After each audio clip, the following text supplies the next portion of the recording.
আবার দুপুরে রান্না বান্না কমপ্লিট হয়ে গেছে, এবার খেতে বসার পালা।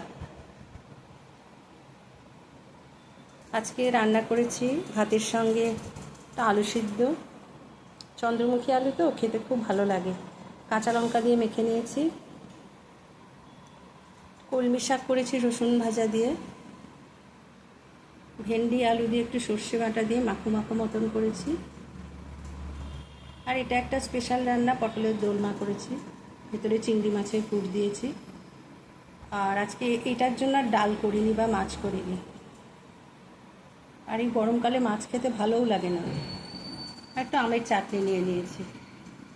আর গরমকালে পাতিলেবু একটু নিতেই হবে। তো এই হলো আজকে আমার দুপুরের খাবার।